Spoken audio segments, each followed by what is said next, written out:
Hi friends, this is our 10th lecture of electric charges and electric field, and today we are going to discuss a new topic called as the electric flux. Before that, I am your favorite teacher Asha Vinu, and this is our favorite channel Physics Gallery. Okay, so we are going to our electric flux. So what is electric flux? Electric flux is defined as the total number of it is the total number of electric lines of force. Electric lines of force. It is the total number of electric lines of force which passes normally through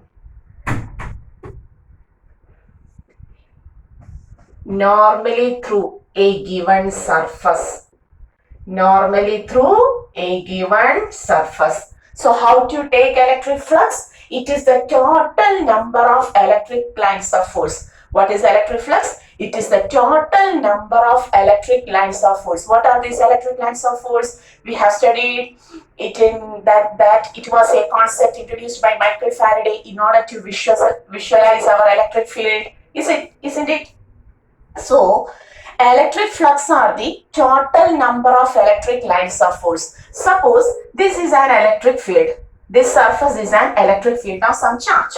Okay, and this field contains a large number of field lines. We have to count it. The total number of field lines which passes through this region normally, that is this board plane, the plane of this board is our electric field.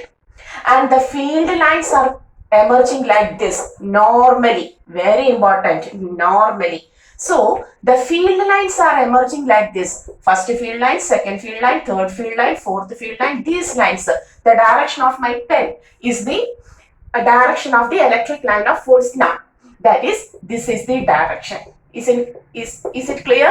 Okay, so the total number of electric lines of force which passes normally through the given surface. How many lines of force are emerging normally through this surface? Like this.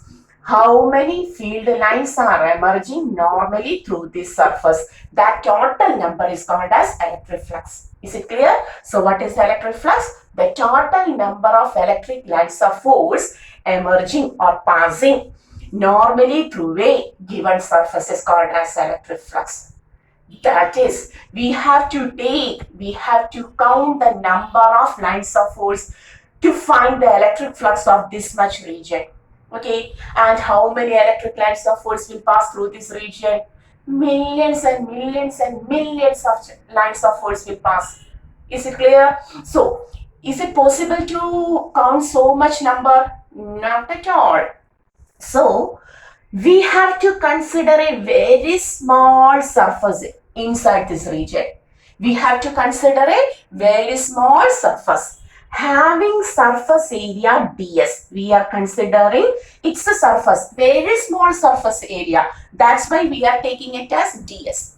So at first, we will take, in order to count the total number of lines of force and hence to find the flux, we have to take a very small region, a very small area inside this region.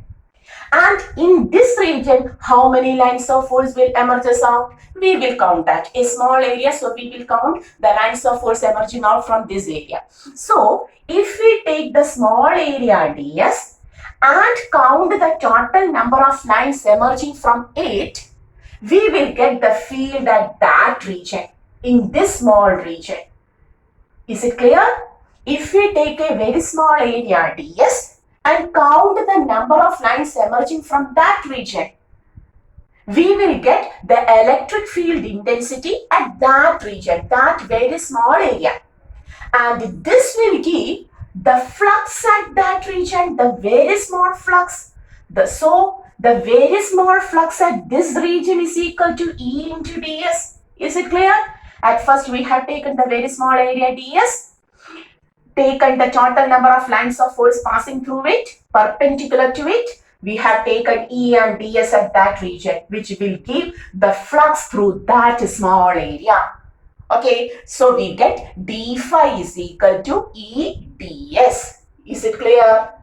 But we want the total flux. We want the total flux. How to take the total flux if dy is obtained? Yes, on integrating. Okay, and which type of integral? Whether you have to integrate from this point to this point? No, it is line integral which give the flux only this region. Whether from this point to this point? No, we have to integrate the total surface.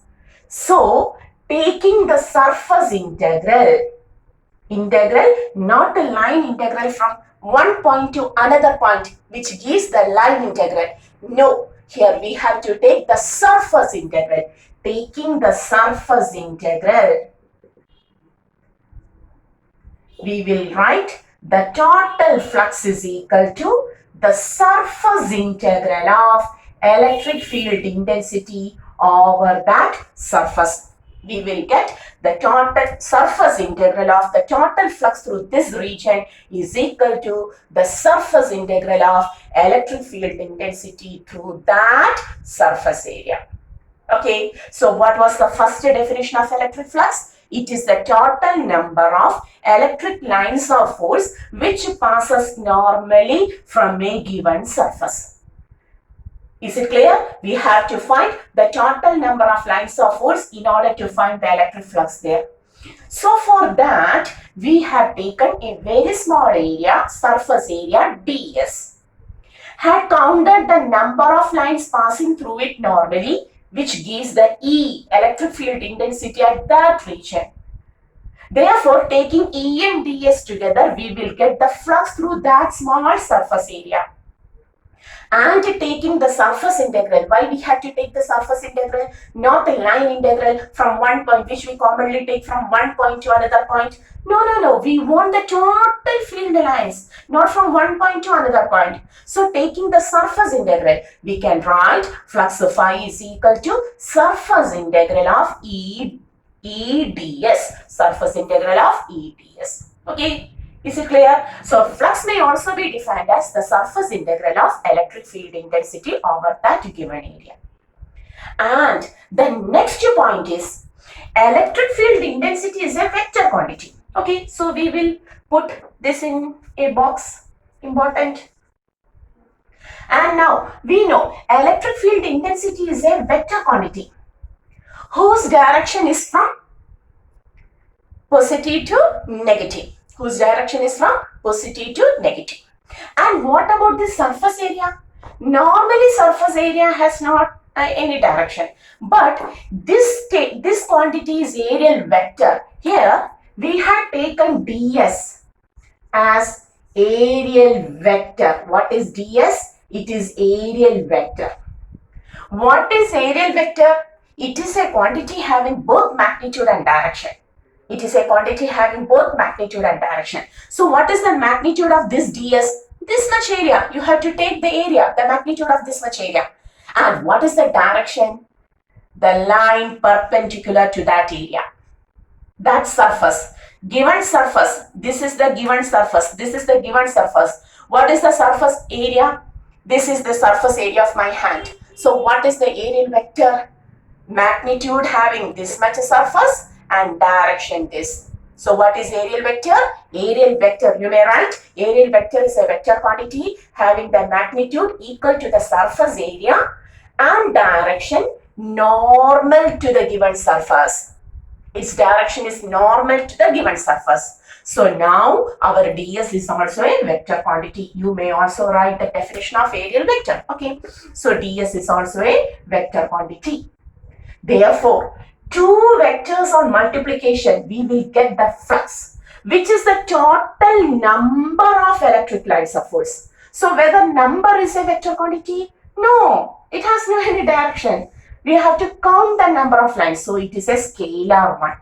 So on taking two vectors, we got a scalar quantity. Therefore, whether it is dot product or cross product, yes, it is the dot product. Dot product means scalar product. So how to define the flux once more? We can say flux is the dot product of electric field intensity and the areal vector through the given surface. Once more, flux may also be defined as the dot product or the scalar product of electric field intensity and the surface area. Areal vector. Surface area means the areal vector. So, the three definitions for our electric flux. The first one, it is the total number of electric lines of force. How to define electric flux? It is the total number of electric lines of force which passes normally through a given surface. Second definition, it is also defined as, second one, this. It is also defined as, tell me? Yes, it is also defined as the surface integral of electric field intensity over the, you have to write electric field intensity over the given surface. Okay, and what is the third definition? It may also be defined as, it is also defined as the dot product, the scalar product, okay, the dot product of electric field intensity and areal vector. Is it clear? So, what about electric flux? Now we know what is electric flux, how to define electric flux, how to take electric flux numerically. Okay, is it clear? And what is the unit? Electric field, new quantity. So, we have to take the unit. So, what is the unit? Flux.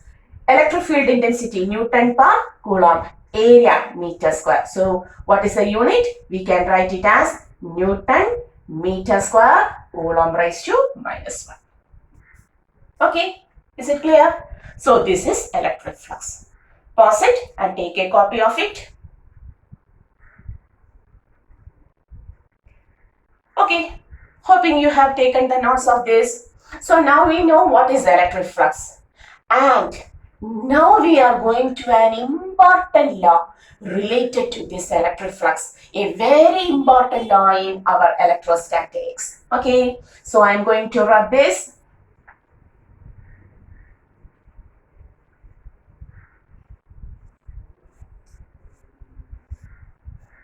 So after our electric flux, we are going to an important law called as the GAUSS'S theorem related to the electric flux. Very important law in electrostatics is GAUSS'S theorem. So, what is this GAUSS'S theorem? GAUSS'S theorem states that, the theorem states that for any closed surface, if the surface is not closed, you have to take a hypothetical closed surface over there. For any closed surface, Gauss's theorem is applicable only for closed surface. Therefore, the surface where we apply the Gauss's theorem are commonly called as the Gaussian surface. Commonly called as the Gaussian surface. Closed surface are commonly called as the Gaussian surface. So, according to Gauss's theorem, for any closed surface, the total flux, I will write, the total flux, the total electric flux passing through it will be equal to 1 by epsilon 0 times. The total electric flux passing will be equal to the total electric flux in it will be equal to 1 by epsilon 0 times the net charge enclosed by that surface.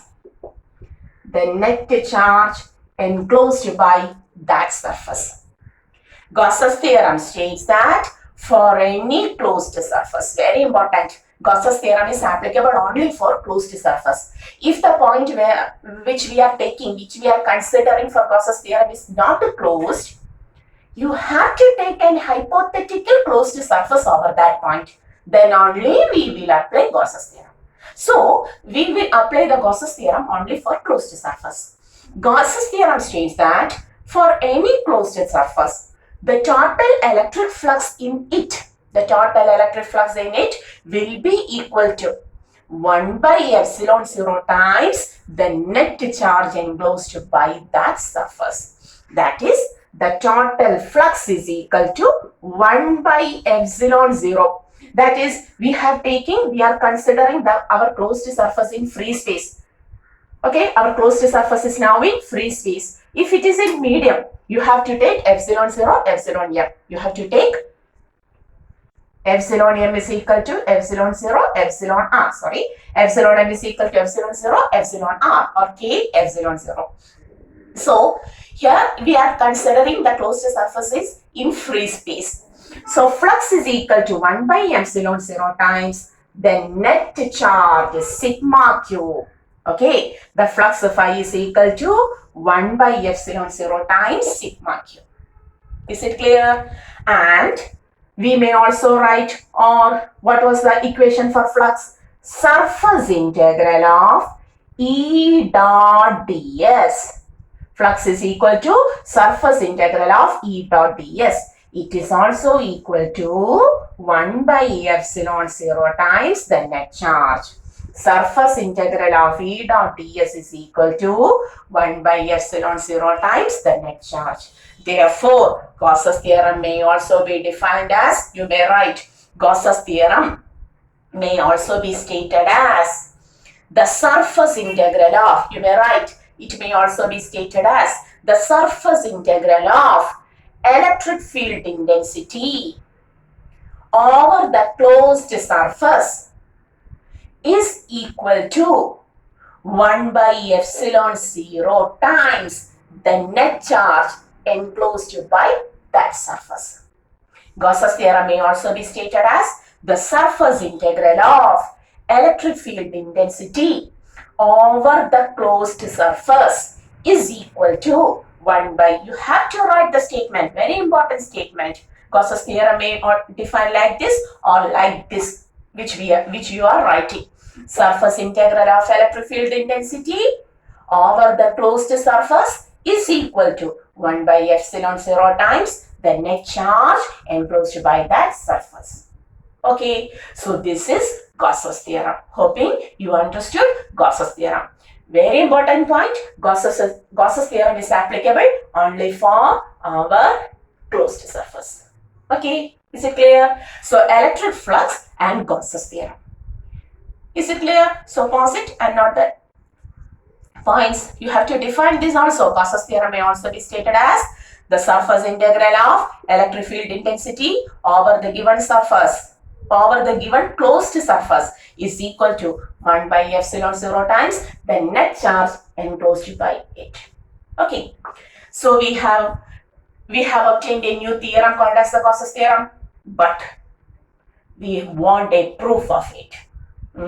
Without proof, we doesn't accept any theorem. So we want a proof of this Gauss's theorem. So now we are going to take the proof of Gauss's theorem. Okay, is it clear? So the next is proof. That is, how to prove, how to take the proof, or how to prove a theorem. We know electric field intensity due to a point charge. What is the value? Tell me, what is electric field intensity due to a point charge? Yes, I had heard 1 by 4 pi epsilon 0 q by r square. Is it? Yes. So, once more, we are going to take a point charge. Suppose this is a point charge plus q. And there is a point P, which is at a distance r from it. We know the value of electric field intensity due to this point charge is so much. That much. Is it clear? We know. But we want to derive that value by applying our Gauss's theorem. We are going to derive that value by applying Gauss's theorem. From Gauss's theorem also, if we get that value, we can say, yes, Gauss's theorem is correct. If the value is different in this Gauss's theorem, then we can say, we cannot accept this Gauss's theorem. Okay, so we are going to find the value from this, which we already know from this Gauss's theorem. Okay, but in order to apply Gauss's theorem, there is a condition. You have to take a closed surface. Okay, so here also we have to take a closed surface which passes through our P. For that, consider a sphere. Which type of sphere is this?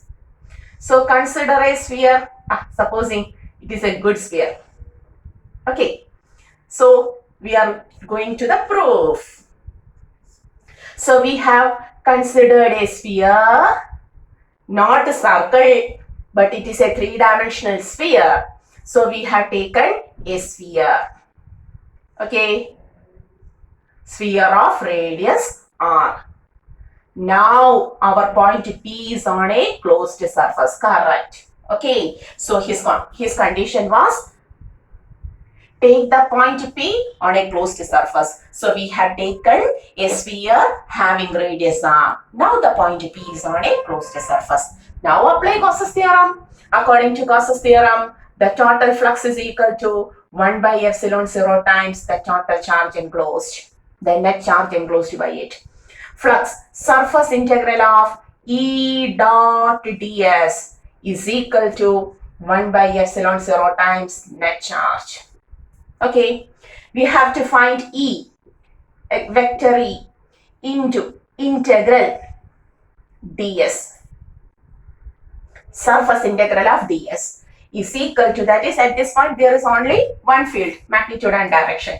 1 by epsilon 0 times, what is the net charge enclosed by this sphere now? Q itself. So take Q itself. Okay, next, what is integral ds for a sphere? It is equal to 4 pi r square is equal to 1 by epsilon 0 times Q. Okay, now E is equal to, put it, cross multiply, 1 by 4 pi along with it epsilon 0 into Q by this r square. Okay, whether this value matches with this value? Yes, both of them are same. That is, and what about the direction? The charge is positive. So the point P acts as negative. And what is the direction? Positive to negative. Yes, from this surface, the field lines are emerging normal to it. So it is also correct. So but the magnitude and the direction of electric field shows that Gauss's theorem is correct. So now we have proved our Gauss's theorem also. Okay, so very important theorem related to our electrostatics is Gauss's theorem. Is it clear? Pause it and take a copy of it. And now we know electric flux and Gauss's theorem. Gauss's theorem is always related to our electric flux. So we are going to one or two problems also. Suppose a figure is given like this. There is a closed surface which contains a plus 2q, a minus q and a plus 3q charge are given like this. And the question is, find the electric flux through the given closed surface. Find the electric flux. We are going to find the electric flux. Electric flux. Okay, how to take the electric flux now? We know flux is equal to, yes, according to Gauss's theorem, it is equal to 1 by epsilon 0 times the net charge enclosed by that surface. 1 by epsilon 0 times the net charge enclosed by its surface. What is the net charge enclosed now? Plus 2q minus q. Whether this q is inside this closed surface? No. So whether we have to take this charge now? No. The net charge enclosed by the surface. So what is the total value of charge? Charges are scalar quantity. They are additive in nature. They can be added like any two numbers. Plus 2q minus q. On adding, we will get plus q. So what is the flux here? Flux is equal to 1 by epsilon 0 times q. This is the value of flux here. Okay. The same question. Find the flux through the two spheres. Two concentric spheres are given like this. Suppose these are two concentric spheres. Oh, sorry. Hoping you adjust my spheres. So these are two concentric spheres. What are concentric spheres? Having the same center. Having the same center. This is the first sphere S1 and this is the second sphere S2. It is given that the first sphere contains a 2q charge and the second sphere contains a 4q charge. Okay, there are two concentric spheres S1 and S2. The first sphere S1 contains a 2q charge and the second sphere S2 contains a 4q charge. Question is, find the ratio of flux in two spheres. Okay, find the ratio of flux in two spheres. How to take? Tell me, what is the flux for S1? 1 by epsilon 0. What is the charge enclosed by it? 2q. The total charge is 2q. Okay. What about the flux for the second one? 1 by epsilon 0. What is the total charge enclosed by it? This 2q is also inside our S2. So what is the total charge? 2 plus 4, 6q. So taking the ratio, phi 1 by phi 2 is equal to, cancelling, q cancelling, 2 by 6. That is, what is the ratio? 1:3. So what is the ratio of the flux in the inner and outer spheres? 1:3. Okay. Now you had clear what is this total charge enclosed by it. Is it clear? Okay. Write it. One more question. Suppose there is a Q. Suppose there is a third question. There is a Q. And a charge capital Q is enclosed in it. What is the flux? Yes. The flux of phi is equal to 1 by epsilon 0. The total charge is enclosed in HQ. Okay, there is. Suppose the question is, what is the flux emerging through one phase? What is the flux emerging through one phase? The question, this is the total flux in the cube. What is the flux emerging through? Find the flux through one phase. That is, suppose we have taken this phase. What is the flux? The total flux is this much. And it is divided through 6 phases. A cube has 6 phases.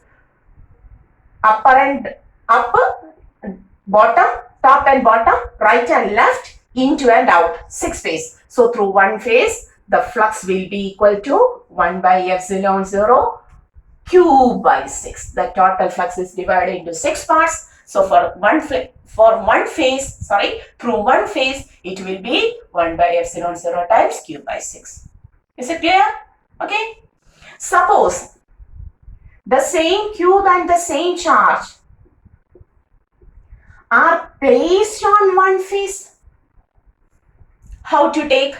This phase contains the charge q, it is not enclosed by the cube. Then what is the flux here? In order to keep this charge here, consider as an apple. In order to keep the apple here, half of it will be inside the cube. Half of it will be outside the cube. Then only it will be remain stationary here. Therefore, this cube encloses only half of the charge. The charge is on one phase. Okay, then what is the flux now? 1 by epsilon 0. Only half of charge is inside the cube, enclosed by the cube. Suppose the same charge and the same cube, but is on one edge. This is edge. So this edge contains a charge. This charge will be enclosed by 4 cubes. 1, 2, 3, 4. Therefore, flux becomes 1 by epsilon 0 q by 4. If it is on a corner, 8 pieces, flux becomes 1 by epsilon 0 q by 8 and so on. First, we have to take the flux. Okay. So, this is the topic which we have to study today about electric flux and Gauss's theorem. So, winding the class, you have to study very well. I am Asha Binu. This is our favorite channel, Physics.